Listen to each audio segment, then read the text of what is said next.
sale un familiar, tiene hiperpotasemia.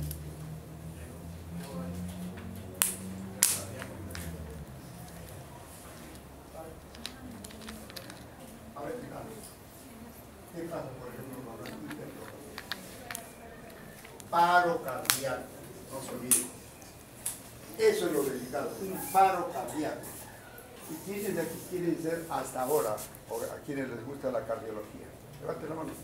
Sin temor. Nadie. Vas a preguntarle. Ya. A ver. ¿Tú cómo me llamas? Sí.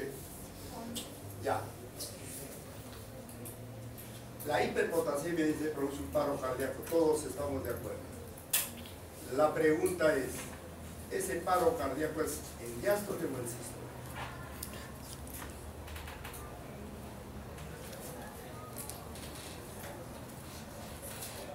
Sístole.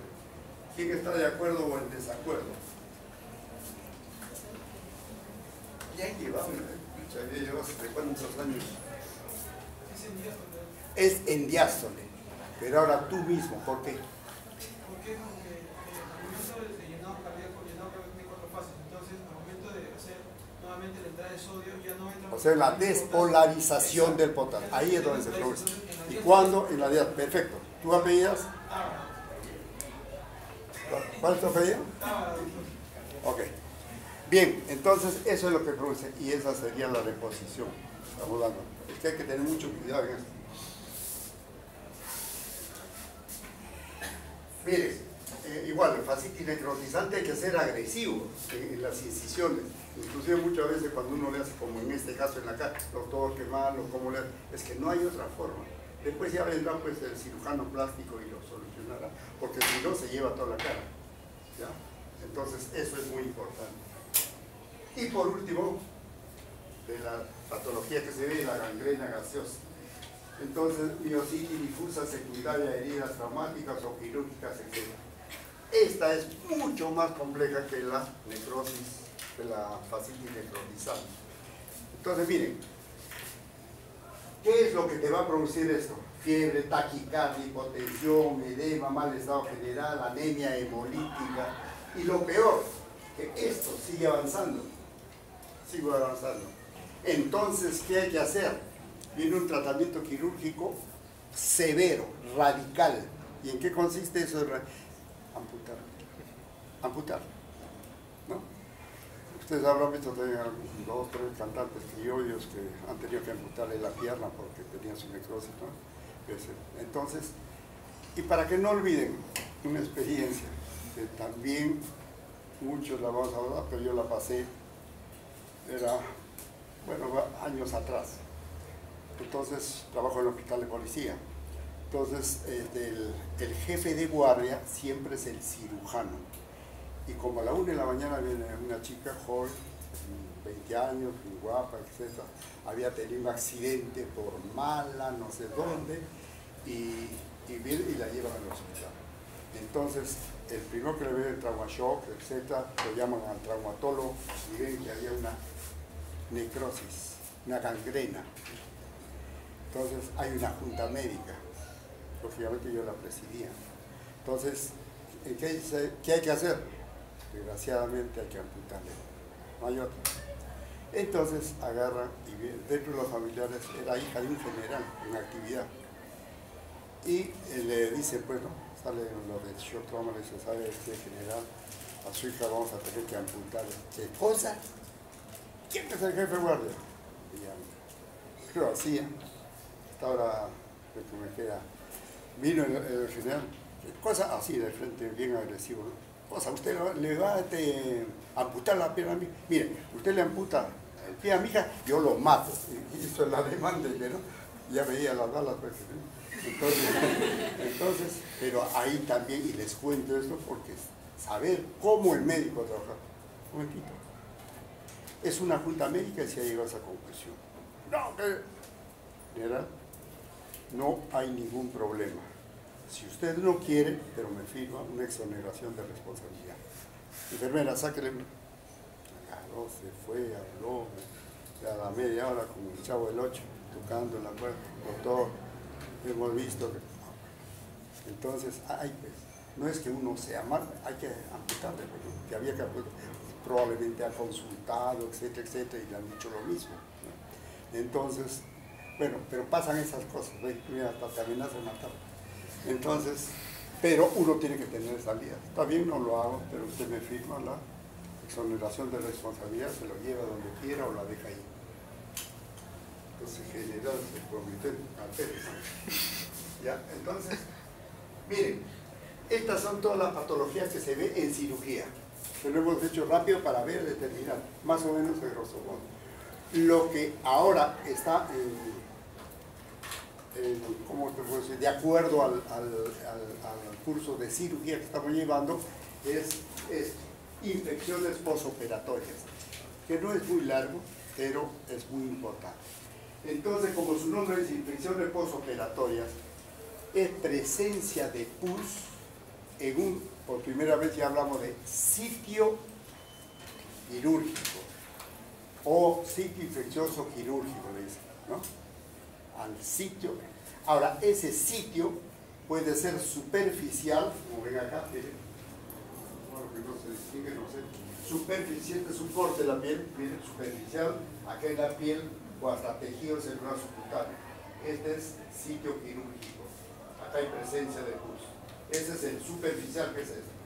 Profunda cuando atraviesa la fascia, o sea, ya hay una fascitis necrotizante y puede llegar al músculo. Y la última, que es el órgano espacio, es cuando ya atraviesa el peritoneo parietal. ¿Ya? Eso es en cuanto a la localización del sitio quirúrgico. Ahora, miren, por ejemplo, y haciendo un recuerdo de la primera clase que tuvimos de prácticas, ahí se acercaron dos alumnos a mi mesa. ¿Sabe qué, doctor? No nos ha dicho de que la piel se puede cerrar con Suriel. Suriel es continuo, ¿no es cierto? Yo digo, no, siempre la piel hay que cerrarla con puntos separados. Puntos simples, pero separados. ¿Por qué? Porque si se infecta, como en este caso, se infectó acá, ¿qué tiene que hacer uno? Sacar este punto. Sacas el punto, haces tu curación 2 o 3 días y lo afrontas y con una cinta adhesiva solucionado. Pero ¿qué pasaría si corto este punto si fuera un sujeto? ¿Qué pasaría? Se abre todo, ¿no? Si es un punto continuo y a la mitad de corto, afloja todo, ¿o no? Entonces, es que nos había dicho que tenía una profesora que era cirujana plástica. Yo también hago también cirugía plástica, pero no por eso. ¿Qué pasa si se infecta ahí? ¿No? Se puede infectar. Entonces, este es el caso superficial. Lo otro es cuando ya atraviesa. Y cuando ya atraviesa el peritoneo parietal, que llega a la cavidad ya, entonces se llama la profunda o de órgano. Profunda porque ya hay presencia de pus. Por ejemplo, una apendicitis perforada, ya hay pus en la cavidad. O sea, ya sería, ¿no? Ahora, el mismo apéndice perforado ya es un órgano. Entonces, en cuanto a la división de superficial, profunda y órgano, ¿no? Ahora, es importante ver el sitio quirúrgico para hacer el tratamiento. Por ejemplo, ahora más adelantito, de acá a 3 minutos, vamos a ver, cuando la infección es, por ejemplo, de herida operatoria, se produce al 4º o 5º día postoperatorio. ¿Qué pasa si yo opero día y mañana tiene fiebre? ¿Voy a estar explorando la herida operatoria? No, pues, porque va a ser por gusto, va a ser en blanco, porque recién al 5º día se infecta la herida operatoria. Pero entonces pensaré en qué casos al primer día postoperatorio hay fiebre, cuando hay pues atelectasia, infección urinaria, infección a la sonda, bueno, hay otras patologías, ¿no? Entonces cada uno tiene su día. Bien, en el caso, por ejemplo, de una peritonitis, presencia de pus en la cavidad peritoneal. Y hay peritonitis localizada y peritonitis generalizada. Supongo que el doctor Flores ya debe haberme dicho. ¿No la diferencia o no? No. Ya, peritonitis localizada. Adentro en la cavidad hay 9 espacios. 3. Cuando la presencia de pus está en un solo espacio, no cabía, un solo espacio, es peritonitis localizada. Cuando está en 2 o más espacios, es generalizada, ¿ya? Esa es la diferencia. Ahora, tratamiento, por favor, métanse bien esto a la cabeza, porque en el examen, inclusive de la residencia que fuimos a tomar, nosotros hicimos las preguntas, se pusieron esas preguntas, ¿no? En caso de la peritonitis generalizada, más o menos, se daba una historia, lo que tenía peritonitis, cuál es el tratamiento, se lava, se pone dren, no se lava, se pone dren, bueno, 5 opciones, ¿no? Entonces, ustedes recuerden esto, peritonitis generalizada, lavas con suero fisiológico de 8 a 10 litros, lavas y aspiras, y no dejas dren. Mientras que, cuando es una peritonitis localizada, no lavas. Bien rápido, ¿por qué no lavo? Lo generalizo, ¿no es cierto? Entonces, solamente aspiro lo que hay, seco, hago la apendicectomía y le dejo un dren, ahí sí hay que dejarle un dren. Y el dren se deja, mire, el dren Penrose, que es un dren laminar de látex, una parte se exterioriza y el otro extremo, este es muy importante, ¿dónde se deja? No sé si me dejo entender. En primer lugar, nunca el dren debe salir por la herida operatoria, nunca, porque la contaminan. De lo que está limpia, la contamina, ¿no es cierto? Entonces sale por contrabertura. ¿Qué es contrabertura? Es una incisión paralela a la herida operatoria. Entonces sacas el dren. El dren, este extremo, Vargas Gutiérrez, un extremo lógicamente sale al exterior, los dos sentidos. ¿Y dónde va el otro extremo? Cuando se trata de una peritonitis por apendicitis perforada.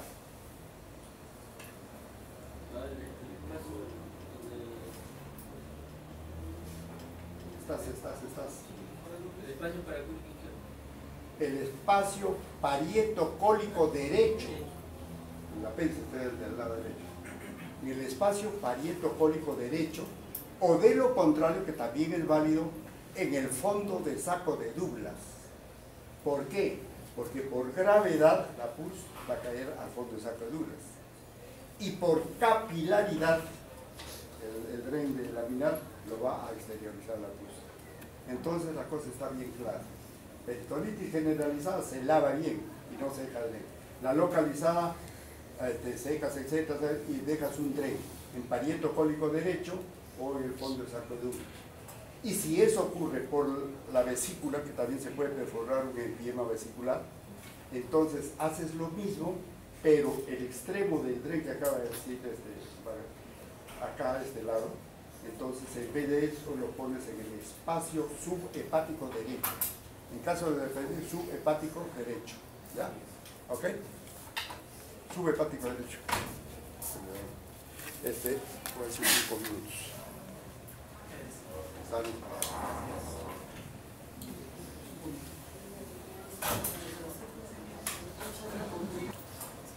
Ya, en el subhepático derecho. ¿Por qué esto? Enseño también en cirugía apendicitis aguda, o sea, es lo mismo, para que ya sepan lo que va a hablar.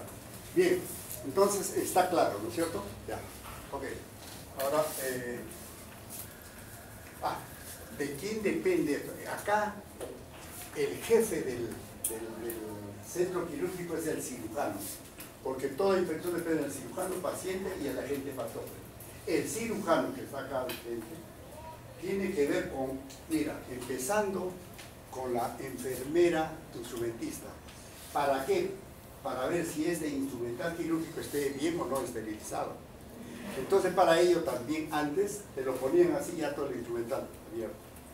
Entonces por seguridad el cirujano me trae por son paquetes envueltos con tela, ¿no?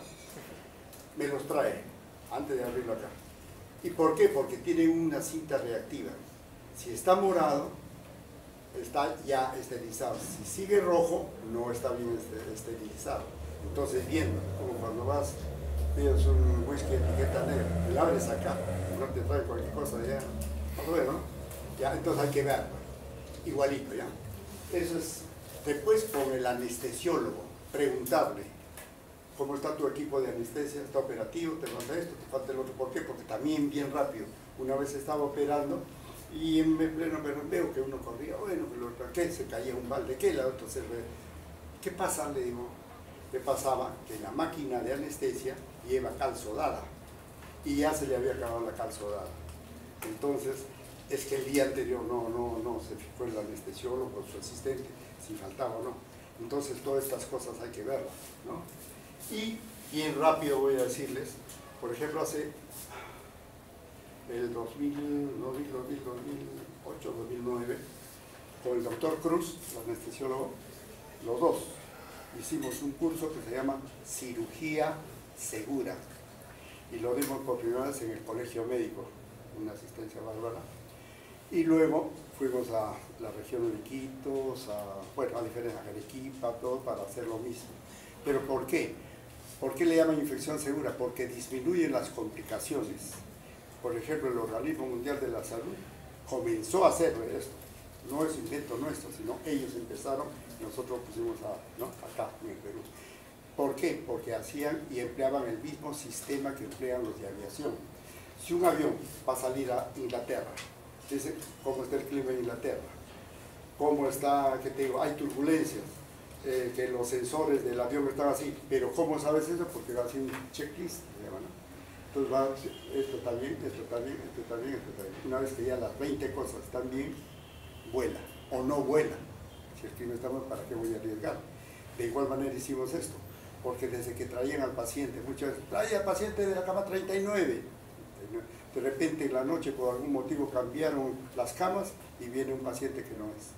Entonces ya dijimos, con nombre, Juan Pérez López, es el paciente Juan Pérez, de tal edad, así, ¿de qué se va a operar? De tal cosa. Entonces hay un acuerdo previo. Lo que, por ejemplo, hace 3 años, creo que, bueno, no voy a mencionar el hospital, pero es de conocimiento público, a un señor que le iban a amputar una pierna ya de edad, le amputaron la sana. ¿Enteraron? Ya. Entonces, mira lo desagradable y después, lógicamente, tuvieron que sacarle la otra. Pero mira, ¿no? O también a veces los cirujanos, se creen muy tromes también. Oye, el lunes le toca operar al doctor Ruiz una vesícula. Ya. Yo digo, ya que vaya abriendo el residente. Para llegar, llego y de repente no es el paciente o lo he hecho mal. Entonces, todas esas cosas se corrigieron, ¿ya? Y entonces han disminuido bastante las complicaciones morbi. Entonces, técnica quirúrgica, como le dije al inicio, mucho depende de la técnica quirúrgica. Y mencionando bien rápido, una hemostasia cuidadosa. Si no hacemos, va a haber un hematoma. Y el hematoma siempre se integra.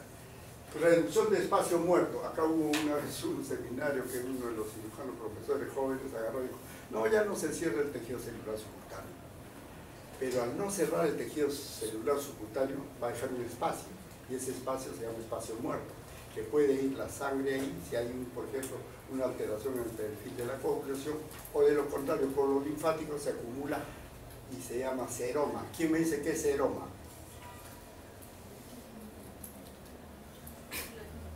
Es acúmulo del suero. La sangre tiene una parte líquida y una parte forme. La parte forme es hematíes, los linfocitos, y la otra es el suero. Entonces el suero, si se vuelve, y ese seroma casi siempre se infecta. Entonces, ¿para qué dejar espacio muerto? Minimizar el trauma sobre los tejidos, cumplir con medidas de asepsia y eludir las suturas a tensión. También, la sutura nunca debe estar a tensión, porque si entre dos de los alumnos se dan la mano, uno jala para allá y otro para acá, esa tensión hace que se rompa.